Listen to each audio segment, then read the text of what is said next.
Então vamos dar início à aula aí, porque eu acho que quem ia chegar já chegou, quem não chegou depois pode assistir a gravação também, que vai estar disponível no AVA. Beleza?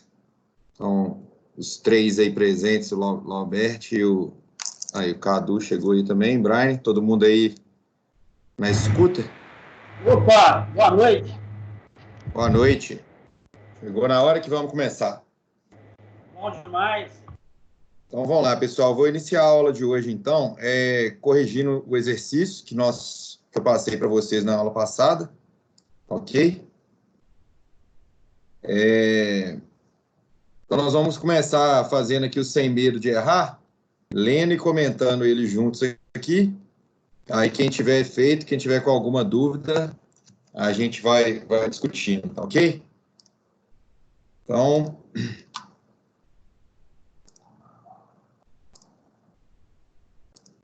vamos lá para a questão então, do Sem Medo de Errar aqui, ó. O enunciado fala para a gente que uma empresa de sistemas embarcados foi contratada por uma usina para desenvolver um controle automático de nível de um reservatório de água, que fica próximo a um ambiente com muita presença de ruído. Você é o engenheiro responsável pela equipe de desenvolvimento P&D dessa empresa. Como você conseguirá projetar esse sistema de nível de forma automática? Quais são os componentes elétricos que podem ser utilizados? Qual será a relação entre esses componentes? Sabemos que os circuitos elétricos são formados por elementos como resistores, capacitores, indutores, que são esses elementos são elementos passivos, né, dos circuitos, e amplificadores operacionais, que ele já é um elemento ativo. Mas como esses componentes podem ser associados ou organizados para nos ajudar na tarefa de controle automático do nível? O que é preciso fazer para que a resposta do circuito seja exatamente a que queremos? Ok? Então, nós estamos fazendo o controle automático do nível de um reservatório de água. Então, você tem que ter uma medida, né, de onde que está o nível e como que você vai acionar o dispositivo ou o mecanismo que vai preencher esse nível, né? Igual caixa d'água é um controle mecânico, por exemplo, de controle de nível de um reservatório, né? E aqui nós vamos fazer um controle elétrico. Então, como engenheiro de pesquisa e desenvolvimento, responsável por desenvolver essa parte do projeto, você poderá implementar um controlador do tipo PID analógico. PID é sigla de proporcional, integral e derivativo. É o tipo de controle que você usa no processo, tá, pessoal? É analógico para controlar de forma automática o nível de água do reservatório. Vimos que um controlador PID analógico ele é formado por capacitores, resistores e amplificadores operacionais, como mostra a figura 2.7. Então, esse aqui é o exemplo de um circuito formado por controlador PID. Então, nós temos aqui o nosso amplificador inversor ligado em cascata com outro amplificador inversor, né? A gente já fez até esse exemplo mais lá para cima. Então, ao analisar esse circuito, nós notamos que esse é formado por dois circuitos de amplificador inversor em cascata, conforme eu tinha falado, e a função de transferência do primeiro está dada em relação às impedâncias complexas, que a saída aqui é S. Então, primeira coisa, a gente tem que identificar qual que é a saída do primeiro amplificador operacional. A saída do primeiro amplificador operacional é a tensão aqui, antes do resistor 3 para referência. Então, a gente chama ela de ES. Logo, a função de transferência para o primeiro amplificador operacional é ES sobre EI. E aí a gente sabe que essa relação é dada pela relação das impedâncias complexas aqui, que seria Z2 sobre Z1. Então, é a resistência ligada entre o ramo da saída invertida com a saída de tensão do amplificador pela resistência da entrada da saída invertida aqui, pela impedância complexa aqui. Então, veja bem, a primeira coisa que nós temos que fazer é calcular as impedâncias complexas, então. Porque se nós tivermos as impedâncias complexas, nós conseguimos pegar a relação. Então, o que vocês acham que seria aqui a impedância complexa de Z1? Como que nós iríamos calcular essa impedância complexa aqui? Quem pode me ajudar aí?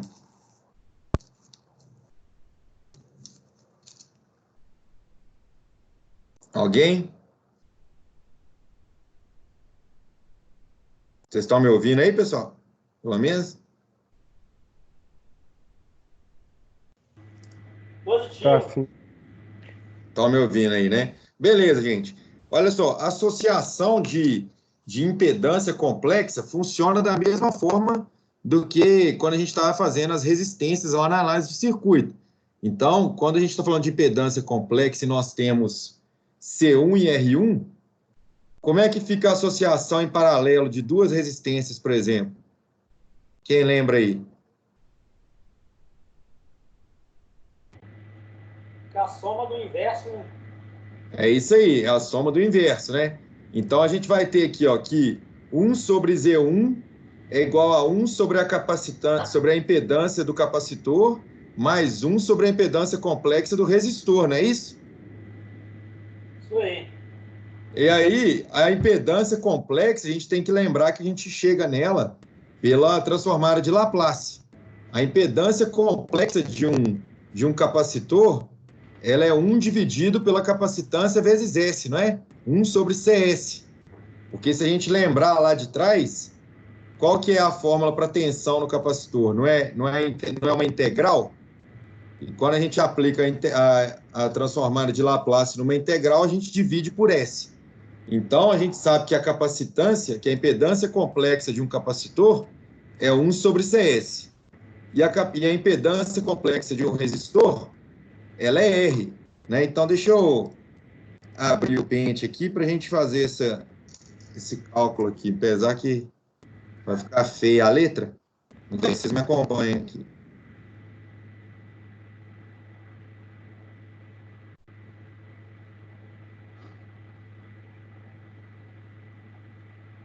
Tinha um jeito de compartilhar todas as janelas.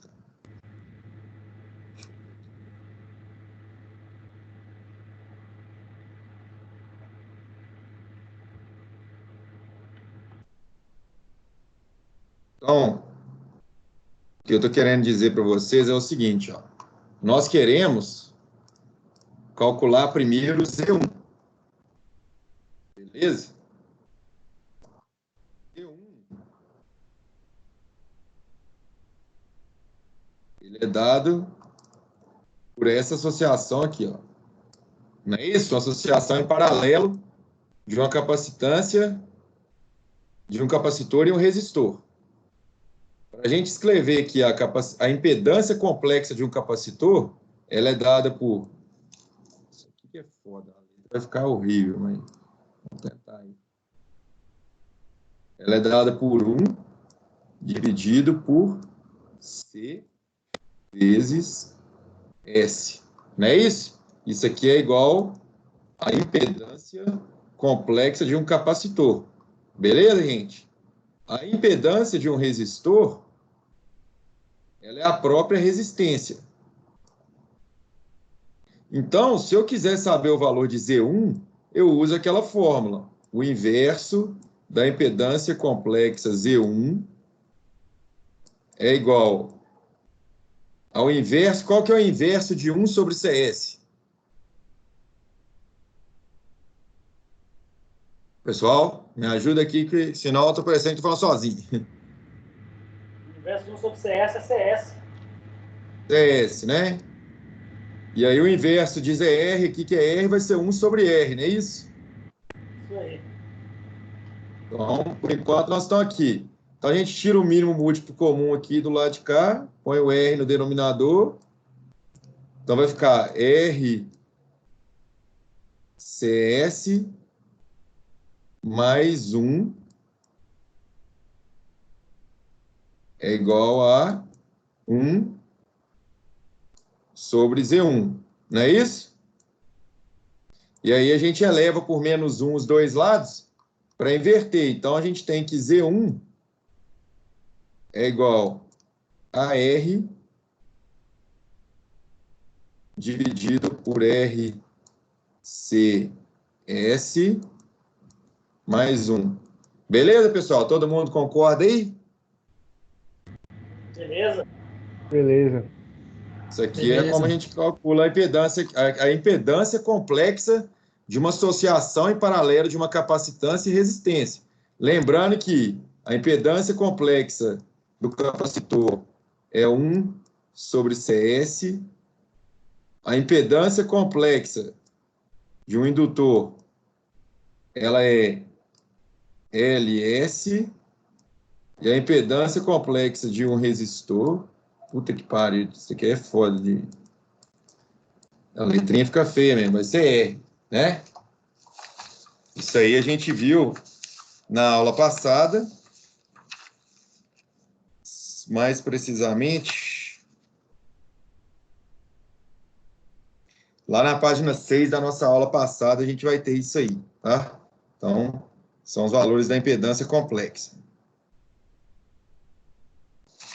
E aí, pessoal, a gente volta lá, então, no nosso circuito, nós calculamos Z1, e aí eu preciso calcular Z2. Z2 é o quê? Uma associação em série de uma resistência e um capacitor. Então, isso aqui seria R2 mais 1 sobre C2 vezes S, não é isso? Que valeria C2? Vocês concordam? Como que aqui é só somar, não é isso? A impedância... É porque a tela continuou no Paint, né? Peraí. Deixa eu voltar aqui. Então, nós calculamos E1. Agora, nós queremos calcular E2. Desculpa. C2, então, gente, é uma associação em série de R2 com C2, não é?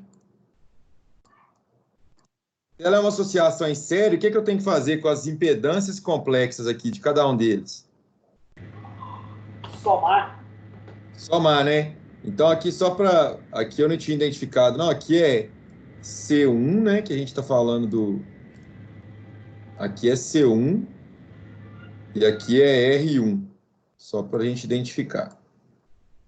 E agora, então, eu vou calcular que Z2 é igual a R2 mais 1 dividido por C2 vezes S. Não é isso? Isso aqui não é Z1? Esse aqui não é Z2? Só somar, não é isso?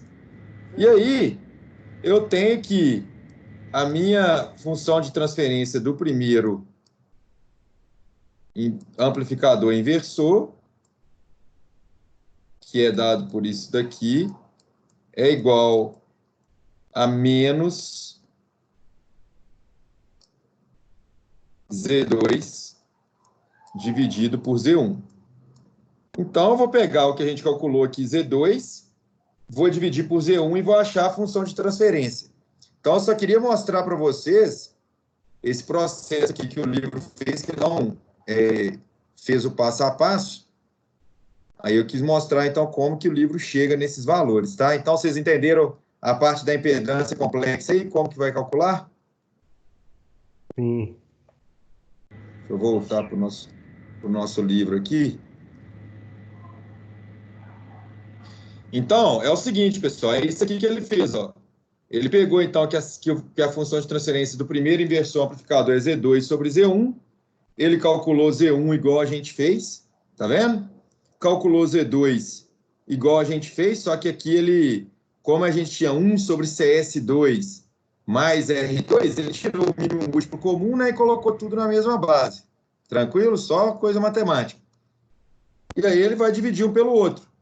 Já para esse amplificador aqui, a função de transferência de EOS para ES vai ser a razão entre R4 e R3, né? Nem precisa fazer impedância complexa, porque só tem resistência. Então, ele fala menos R4 sobre R3. Então, como ele já vai ter a função de transferência dos dois, basta ele multiplicar um pelo outro. Então, é isso que ele está falando. Olha só, como esses amplificadores operacionais eles estão em cascata, a relação saída e entrada resultante vai ser dada pela multiplicação da função de transferência do primeiro pelo segundo. E olha só que interessante, se a gente olhar o resultado dessa multiplicação, você tem EOS vezes ES dividido por ES vezes EIS. Então, você simplificaria aqui o ES, que seria a saída intermediária aqui, e aí você teria exatamente o que a gente está procurando, que é o EOS sobre EIS. Beleza? Então, por isso que em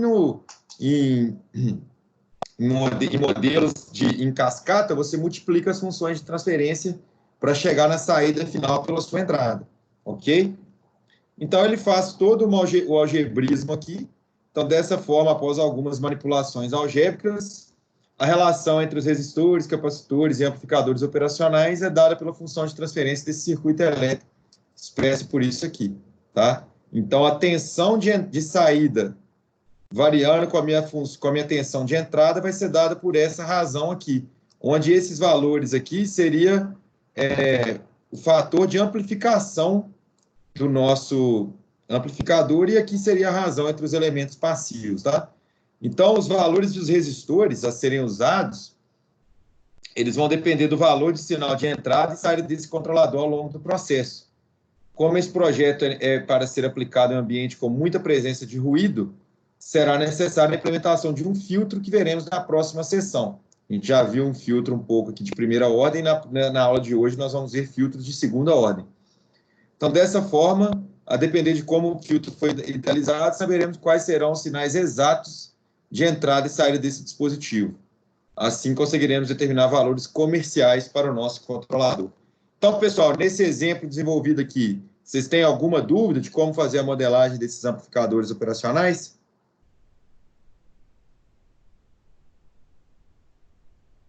Tranquilo? Está tranquilo, professor. Por enquanto é tranquilo. Tranquilo, né? Isso aqui a ideia principal é só entender como que ele fez a associação das impedâncias complexas, o resto é só aplicar a fórmula e fazer o algebrismo, né? E aí vamos ler o que ele propõe para a gente nesse avançando na prática aqui. Aqui, então, nós vamos ter um projeto de um filtro passa-baixa de primeira ordem. Então, descrição da situação problema. Professor, Uma pequena... Oi, fala. só lembrando aí, todo aquele processo ali é feito no domínio da frequência, né? Tudo no domínio da frequência, que a gente chama domínio S, né? Para você saber a função no domínio do tempo, você tem que pegar o seu sinal de entrada, que seria alguma função de teste, multiplicar a função de transferência por esse sinal de entrada no domínio S, então você iria passar E e S para o lado de cá, e depois você teria que aplicar a transformada inversa de Laplace para você saber como que a sua tensão de saída vai variar no tempo em relação à tensão de entrada que você utilizou de teste, tá? Então, a gente faz todos os cálculos no domínio da frequência, porque ele simplifica aquelas equações diferenciais, mas depois, se a gente quiser ver a resposta no domínio do tempo, a gente tem que voltar ele para o domínio do tempo através da transformada inversa, ok? Beleza, tranquilo. Valeu. Beleza. Então, vamos lá. É o projeto de um filtro passa-baixa de primeira ordem. Primeiro que a gente viu já os filtros de primeira ordem, né? Que ele é do circuito aí IRL e IRC, né? Então, nós vamos fazer a modelagem desses circuitos. Vamos lá, então. Uma pequena empresa de alimentos estava com um problema. Em determinada hora no dia, uma de suas esteiras perdia o controle de sua velocidade. Isso é, em alguns momentos ela ficava mais rápida, outros mais devagar. O engenheiro foi designado a resolver esse impasse. Ele chegou ao local no determinado horário em que a esteira perdia a sintonia da velocidade e percebeu a presença de um sinal indesejado nas medições. O engenheiro decidiu colocar um filtro para resolver o problema. O que ele não lembrava, naquele instante, era como determinar os elementos que compõem esse filtro. Então, vamos ajudá-lo? Dados medidos. O sinal indesejado tinha uma frequência de 106,1 Hz. E o equipamento de controle precisa de um sinal com frequência inferior a esta. Ou seja, nós queremos retirar do sinal aquela parte dele que compunha acima de 106,1 Hz. Por isso que a gente tem que fazer um filtro passa-baixa, né? Então, resolução da situação problema. Para ajudar o nosso amigo de profissão, o ideal seria projetar um filtro que rejeite os sinais de frequência do sinal medido. Sendo assim, um possível esquemático desse filtro passa-baixa é apresentado pela figura 2.8.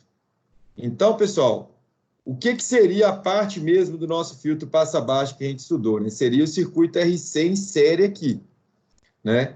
Agora, como esquemático montado, vamos encontrar a função de transferência do sistema e determinar os elementos que compõem esse filtro. Então, a gente tem todo aquele passo a passo da modelagem, né? Então, nós vamos iniciar pela definição do problema, que se caracteriza pela obtenção da função de transferência do circuito RC, considerando VI como a entrada e V como a função de transferência do circuito RC, tá? Como a saída do sistema, desculpa. Em seguida, podemos utilizar a lei de Kirchhoff das correntes como teoria e aplicação das leis fundamentais e podemos realizar as seguintes simplificações e aproximações. Então, isso aqui a gente já viu, né? São as simplificações que a gente faz para os cálculos não ficarem muito complexos. Então, esses resistores, eles são puros e lineares e os valores das respectivas resistências são constantes. Os capacitores são puros e lineares, os valores da respectiva capacitância são constantes. Os fios que conectam os elementos são condutores perfeitos, com resistências, capacitâncias e indutâncias nulas. Todas as condições iniciais são nulas e as variações das grandezas do sistema são consideradas pequenas a fim de manter o comportamento do sistema linear. Então, pessoal, a primeira coisa que a gente vai fazer é aplicar a lei das correntes de Kirchhoff, chamando esse nó aqui de nó A. Então, a gente sabe que a corrente que chega nesse nó tem que ser igual à soma das correntes que saem nesse nó. Então, ele chamou I1S a corrente que chega, logo essa corrente tem que ser igual à soma de I2S e I3S, ok? E aí a gente vai saber a relação da tensão para os resistores e capacitores. Então, olha só, o que é I1S? I1S vai ser V2 menos V1, ou seja, a tensão sobre o resistor R1, certo? Que aqui eu tenho a tensão V2, e aqui eu tenho a tensão V1. O meu ΔV, né, a minha queda de tensão no resistor, vai ser dado por V2 menos V1, e eu tenho a resistência R1, logo eu tenho I1. Isso aqui é a lei de Ohm, é isso? V igual a RI. É igual, o que é I2? I2 vai ser V2 sobre R2, né? A tensão sobre o resistor, dividido pela resistência. E a corrente I3 vai ser a minha tensão V2, dividido por R3 mais 1 sobre SC. Aqui, então, ele utilizou a impedância complexa, né? Porque, olha só, V2 é a tensão entre o ponto A e a minha referência aqui negativa, né? Eu tenho que esses aqui estão em paralelo. Então, eu somo a impedância complexa, igual a gente tinha feito no exercício passado. Então, qual que é a impedância complexa de R3 em série com o capacitor? Seria R3 mais 1 sobre CS. Então, olha a impedância complexa aqui. Então, a tensão dividida pela impedância complexa me dá a corrente no domínio S. Até aqui está ok, pessoal? Vocês entenderam aqui o que foi feito? Pessoal, ficou confuso? Ficou claro? Para mim, ok. Ok, todo mundo? Se tiver alguma dúvida, eu vou ir falando, então, para não ficar muito chato eu ficar perguntando para vocês toda hora. Se tiver dúvida, vocês me interrompam a qualquer momento que a gente para e faz, ok? Essa fórmula aí, se você puder explicar de novo, professor. Tá, vamos lá. Eu vou abrir o Paint aqui de novo. Deixa eu abrir um arquivo novo aqui, ó. Só um segundo.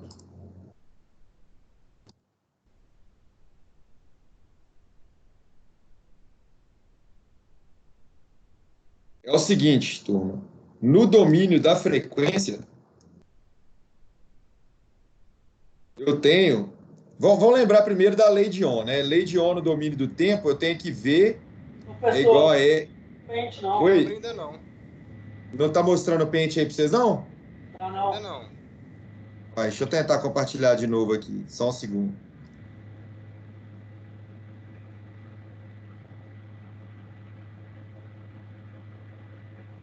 Abriu?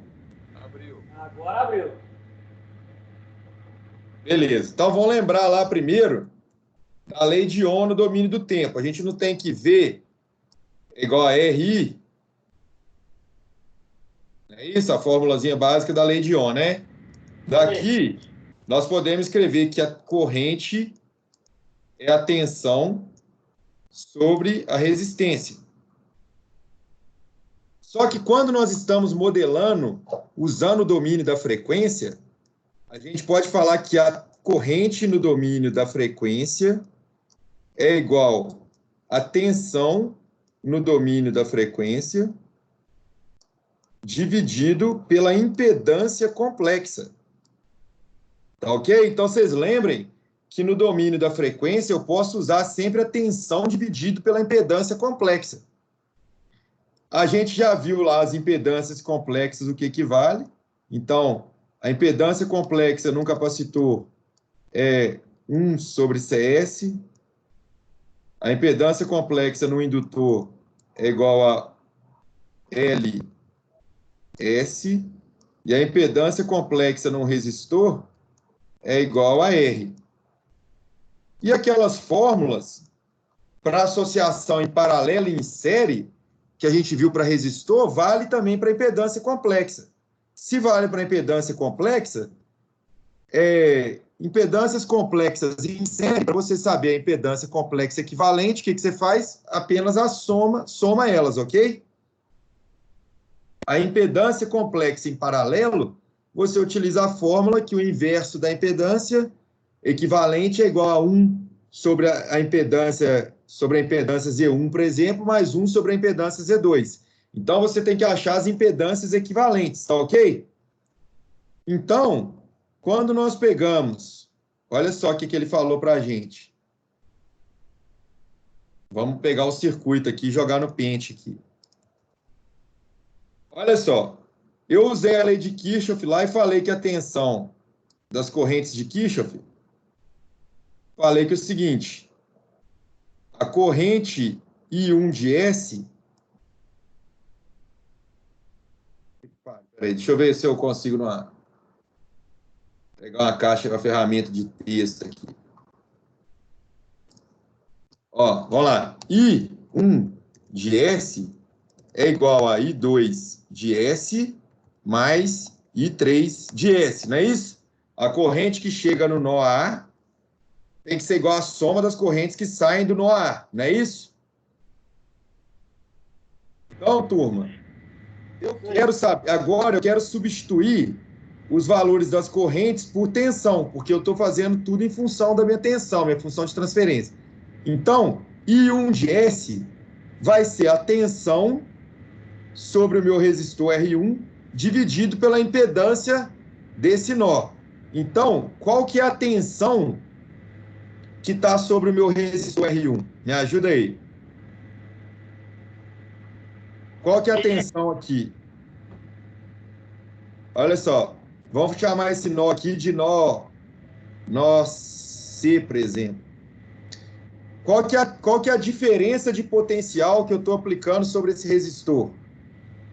Não seria a tensão no nó A menos a tensão do nó... Aliás, a tensão no nó C menos a tensão do nó A? Não é isso? A tensão sobre ele? Isso aí. E a tensão no nó A, ela vale V2, tá vendo? Porque daqui até o meu neutro, eu sei que é V2. Logo, quando eu quiser saber I1S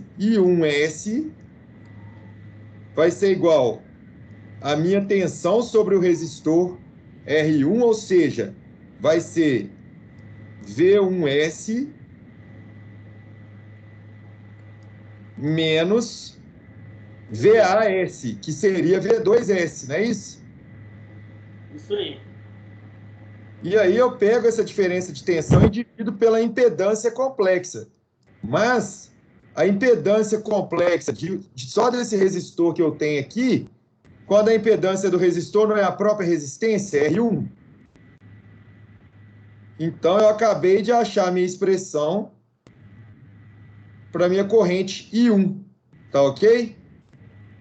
Porque eu estou pegando esse nó aqui e dividi, eu peguei a tensão aplicada e dividi pela impedância complexa.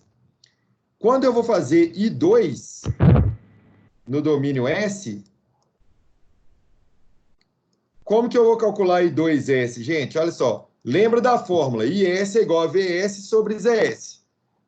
O que é VS aqui para essa corrente I2? V2S. V2S, exatamente, V2S. E qual que é a impedância complexa aqui nesse ramo? ZR2. ZR2, que é equivalente ao quê? A R2. Exatamente.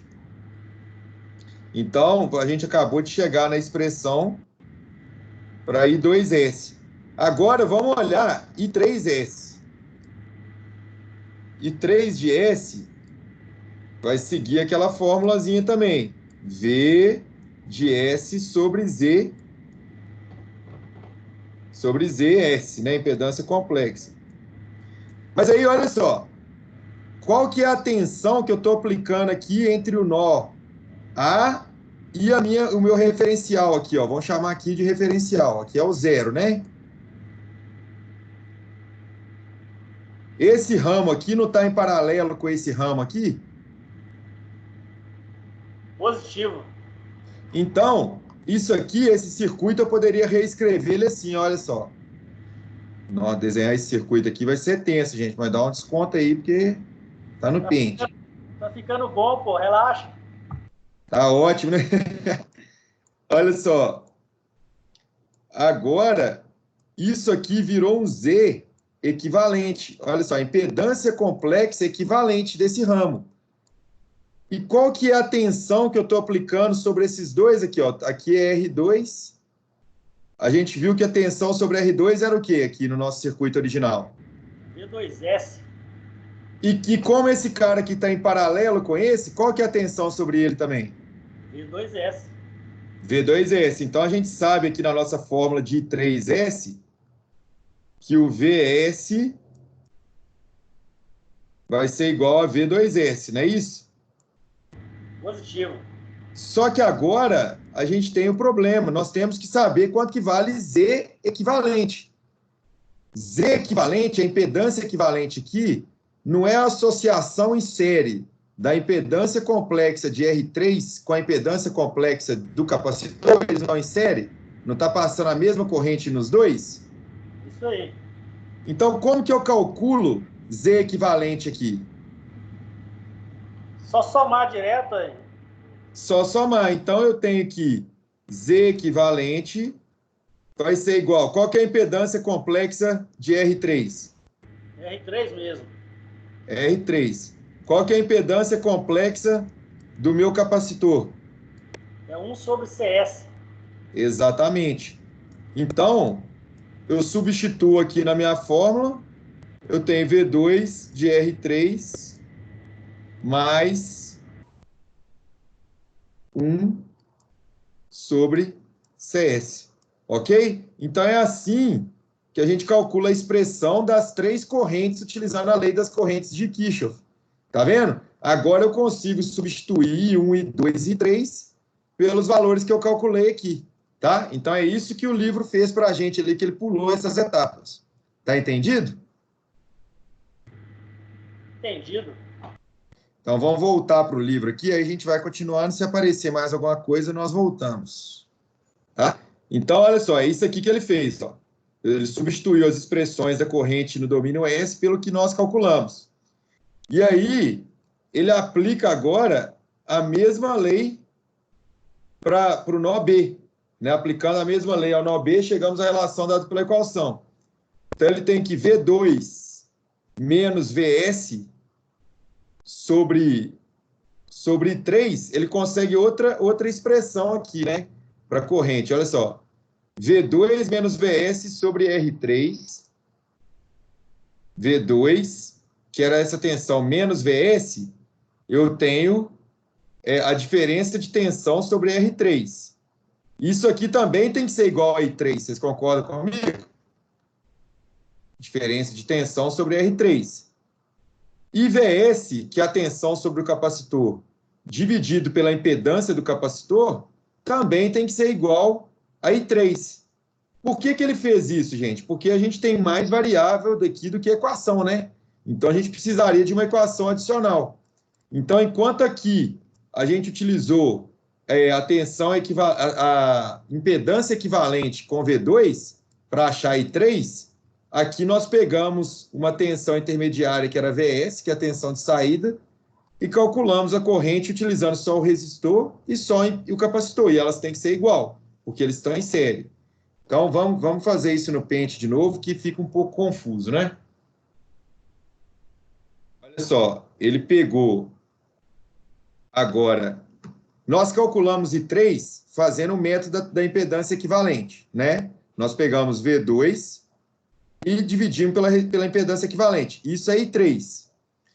Mas eu sei que aqui no nó B, a tensão no nó B é VS, não é isso? Porque tem uma queda de tensão de VS aqui para zero, depois do capacitor. Vocês estão acompanhando isso aí? Positivo. Então, eu posso falar também que I3 de S, ela é igual a V2 de S menos VS, porque é a tensão do nó B, VS, dividido pela impedância complexa de R3, que é o próprio R3.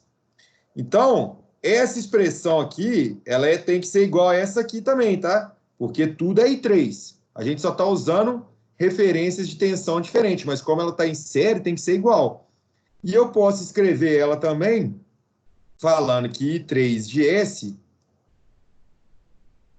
é dado por VS, que é a tensão sobre o meu capacitor, dividido pela impedância complexa do meu capacitor, que é 1 sobre CS.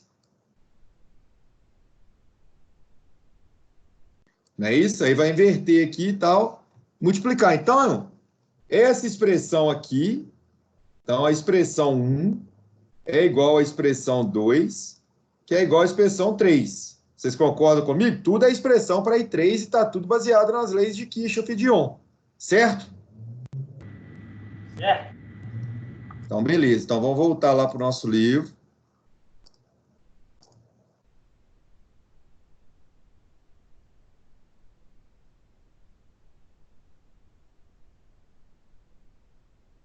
Igualou, então, os dois ramos da corrente em série. Então, ele isolou o valor de V2S nessa expressão, ou seja, passa R3 para cá multiplicando, soma com VS, depois ele substituiu esse valor de V2, que estava só em função de VS, aqui em cima. Então, você vai conseguir chegar numa expressão que ela vai estar só em função de V1 e de VS, que é o que você quer fazer a relação. E aí ele vai obter a função de transferência fazendo VS sobre VI, chegando nesses resultados aqui, tá? Ele faz uma manipulação matemática e vai chegar na resposta da função de transferência. Ok? Essa parte aqui, pessoal, é algebrismo, tá? Então, pensa aqui no que ele fez, ó. Vão até pôr no pente para não ficar muito confuso também de novo. Tem necessidade ou aqui vocês entenderam o que ele fez? Pessoal, para mim tá tranquilo. Agora o resto da galera aí, ó. Quem está calado, eu estou entendendo que está acompanhando. Falei que você não conta não, professor. Oi? Beleza. Tranquilo, Fala, né? cara, não conta não, professor. Aí é o seguinte, pessoal, ele só pegou e isolou V2, porque é o seguinte, você tem três variáveis aqui, V1, V2 e, na verdade, aqui em cima você tem duas variáveis e aqui embaixo você tem V2 e VS, né? Então, quando ele isola V2 e usa só VS, você vai conseguir pôr tudo em função das variáveis que você quer encontrar a razão entre elas. Por isso que ele usa desse método, né? É simplesmente matemática. E aí ele chegou na função de transferência, que é uma das atividades do exercício. Isso aqui é a função de transferência do filtro passa-baixa. E aí agora ele quer isolar a frequência de 106,1 Hz. Então, acima de 106,1 Hz, eu não quero que nenhum sinal passe. E aí a gente lembra da fórmula da aula passada, em que a frequência de corte de um filtro passa-baixa de primeira ordem é dada pela expressão 1 sobre RC. Tá? E aí ele chega na expressão que R vezes C tem que ser igual a 0,001. Aí você pode ter uma série de combinações de valores que vai chegar nesse valor aqui, né? Ele optou por fazer a resistência sendo 1000 e a capacitância sendo 1 vezes 10 a menos 6 Faraday, que vai chegar nesse número. E aí ele chegou na frequência de corte que ele desejou. Quando você substitui esse valor aqui em cima, você chega aqui na sua função de transferência, você tem VS sobre VI é igual a 333,35, dividido por S mais 666,7, tá? Quem aí lembra como que eu fazia a transformada inversa de Laplace aqui dessa expressão de um número dividido por S mais 666,7. Qual que é a função no domínio do tempo que tem essa transformada aqui de Laplace? Quem lembra? Aí seria o número vezes... Seria uma exponencial, vocês lembram lá da tabela de Laplace? Seria E elevado a menos 666,7 vezes o tempo, né, que a gente tinha lido, multiplicado por essa constante aqui. Uma função de um sistema de primeira ordem, ele tem a resposta no domínio do tempo. Se você usar uma função de impulso, por exemplo, que ela é multiplicada por 1 aqui, seria uma exponencial, tá? Então, quem perguntou aí como que era a modelagem, isso aqui é a resposta no domínio S, e aí você pegaria a sua tabela aí de Laplace para tentar fazer a transformada inversa. Nesse caso aqui, ela já está no formato que a gente conhece, que é de uma exponencial. Em outros casos, talvez você teria que aplicar, como a gente viu, o método das frações parciais para separar, e aí vai, né? Ok, pessoal? Os dois exemplos aí deu para pegar uma ideia das aplicações práticas aí e tudo mais? Tranquilo, né? E agora vamos fazer esses exercícios juntos aqui. Eu tinha passado para vocês me entregarem, mas vocês me entreguem de qualquer forma, mas a gente vai fazer junto para a gente ir discutindo também, tá bom? Vocês estão gostando? Você vai querer... Oi, pode falar. Você falou para separar lá as principais funções do MATLAB e te enviar, né? Isso. Aí. É isso? Isso aí. Tá. Isso aí. Mas eu estou fazendo com vocês, meu objetivo aqui não é passar desafio, não, né? Assim, vocês fazem para solidificar aí o conhecimento e para eu marcar aqui os pontos também. Mas a ideia é a gente aprender junto aqui, discutindo, tá? Eu ia até pedir um feedback. Vocês acham que vale a pena o tempo que nós estamos passando juntos aqui discutindo os exercícios, ou vocês prefeririam a aula direto já?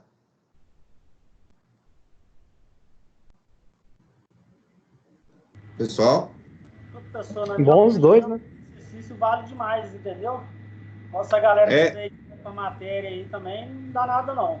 Eu estou pedindo assim, o feedback, né? Porque assim, a gente pode passar o tempo discutindo, eu acho que é até válido, mas se vocês preferirem aula também, eu já passaria a teoria do próximo capítulo sem problema. Aí vocês vão me dando feedback aí contínuo. Beleza?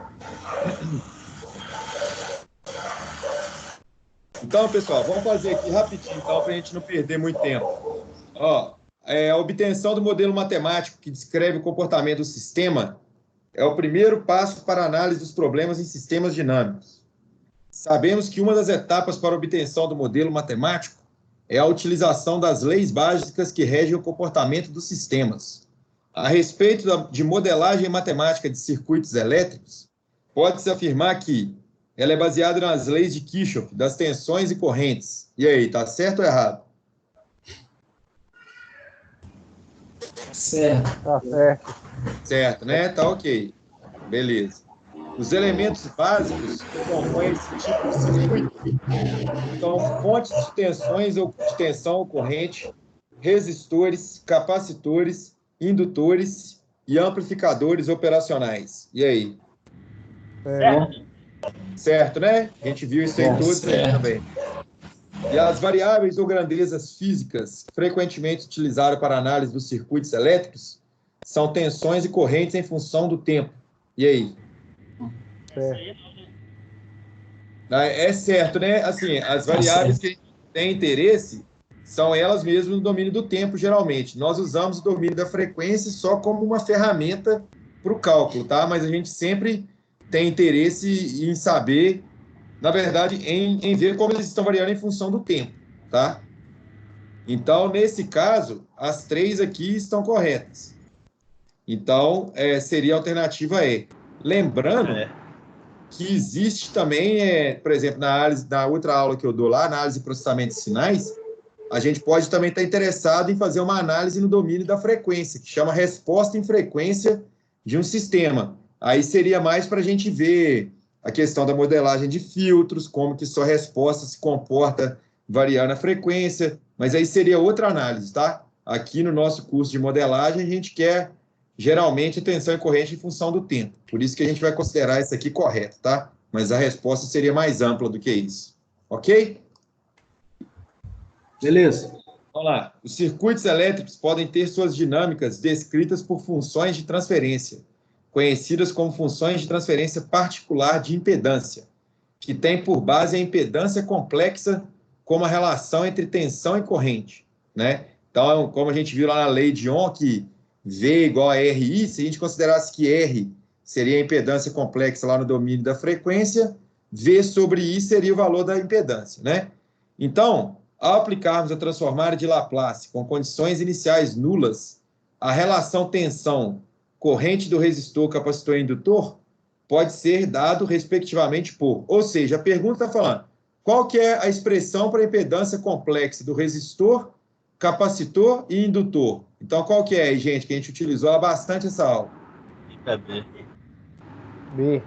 B de bola, né? É isso aí. E aí a gente lembra que chega nesses resultados pelo aplicado da transformada de Laplace, tá?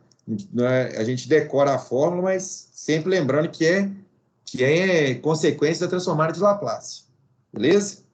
E, por fim, o amplificador operacional não inversor caracteriza-se por ter a entrada positiva ligada ao referencial ou terra do circuito.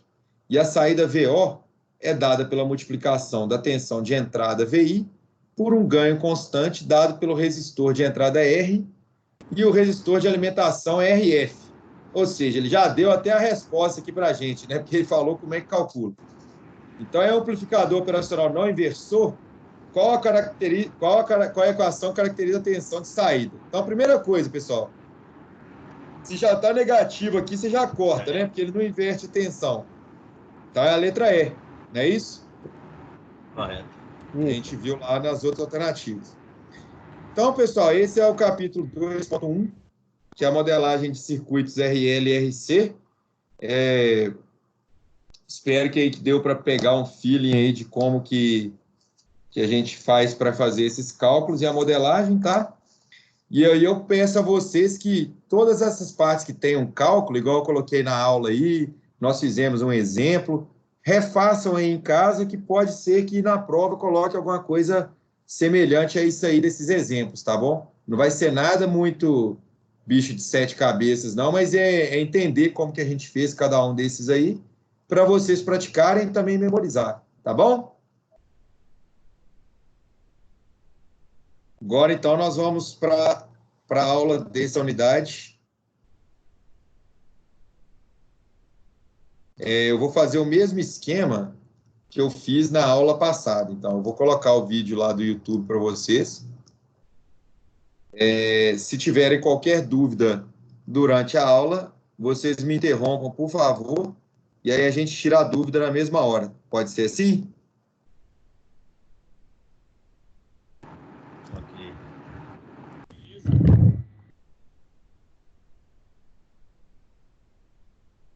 Compartilhar aqui o vídeo com vocês.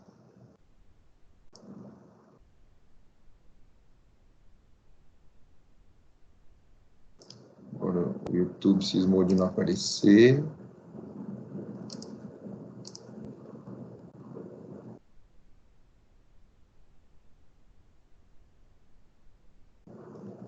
Eu não estou conseguindo compartilhar o áudio do meu sistema, cara.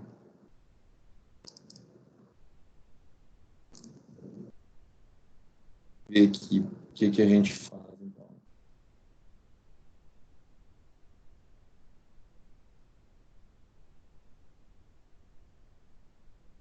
Peraí que eu estou tentando resolver um probleminha técnico aqui, pessoal.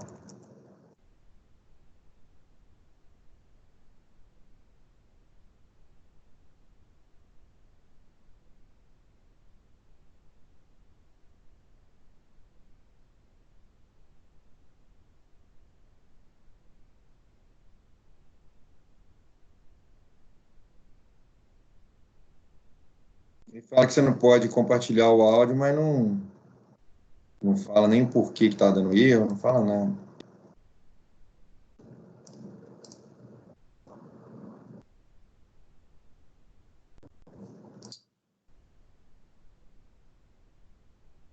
Só para testar aí, vocês conseguem ouvir o áudio? Não, né? Negativo. Tem áudio.